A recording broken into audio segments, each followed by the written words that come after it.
সম্মানিত শ্রোতামণ্ডলী, আমাদের সমাজে হযরত মাওলানা সাদ সাহেব ওনাকে অনেক মানুষ যারা ফলো করছে তবলিগ জামাতের খাতিরে, এবং আমাদের মাওলানা জুবায়ের হুজুর সহ আমাদের অনেক আলেম ওলামা বাংলাদেশের বেশিরভাগ তাদেরকে যারা মূল্যায়ন করছে এবং মেনে চলছে, সত্যিকার অর্থে প্রত্যেকেই যার যার জায়গা থেকে বিষয়টাকে হক মনে করছে। কিন্তু আসলে হক তো আল্লাহ তাআলা। আল্লাহ তাআলা যেহেতু হক, আল্লাহ তাআলার কথাগুলো হক, আল্লাহ তাআলা নবী রাসূল পাঠিয়েছেন এটাও হক, ইসলামের বিধিবিধানগুলো আল্লাহ তাআলা দিয়েছেন এটাও হক। এই হকের ভিত্তিতে যারা চলবে তারাই মূলত হক।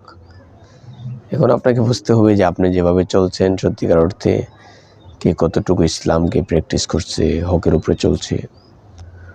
যারাই হকের উপরে চলছেন, এটা দুটা গ্রুপ হতে পারে, একটা গ্রুপ হতে পারে, কেউ নাও হতে পারে, কিন্তু আপনাকে বুঝতে হবে যে যারা এই সূত্রের ভিতরে চলে যাবে, যারা হককে মানবে তারাই হক।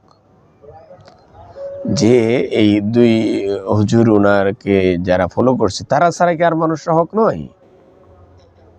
চরমনাই পীর সাহেব বলেন, অন্যান্য দল বলেন, হেফাজত ইসলাম বলেন, খেলাফত মজলিস বলেন, জামাত ইসলাম বলেন, আহলে হাদিস বলেন, আরও যারা রয়েছে, আবার সাধারণ মুসল্লি বলেন, আপনি প্রত্যেকে তো যার যার জায়গা থেকে নিজেরা হক মনে করে।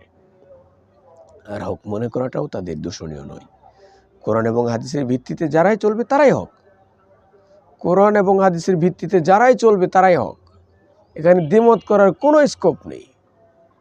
এজন্য আপনি চাইলেই একজনকে বাদ করতে পারেন না, আবার চাইলেই আপনি আরেকজনকে দোষারোপ করতে পারেন না। কিন্তু আমাদের মাঝে শয়তান যে কাজটা করে, কুচক্রী কিছু মানুষ তৈরি করে, এই কুচক্রী মানুষগুলো আমাদের ইসলামকে ভেঙে খান খান করতেছে, ইসলামের মাঝে দলাদলি তৈরি করতেছে, ইসলামের মাঝে নতুন নতুন মতবাদ তৈরি করতেছে।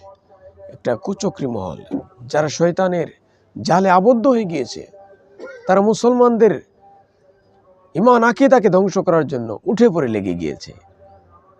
তবলিগ জামাত বিশাল বড় একটা জামাত, সমগ্র পৃথিবী ব্যাপী যার সুনাম সমাদৃত, এবং এত সুন্দর একটা জামাতকে ধ্বংস করার জন্য কিছু কুচক্রী মহল এখানে কাজ করছে। আমরা এই কুচক্রী মহলগুলোকে ঘৃণা করি এবং আল্লাহ তাআলার কাছে দোয়া করি আল্লাহ তাআলা যেন তাদেরকে হেদায়েত দান করেন।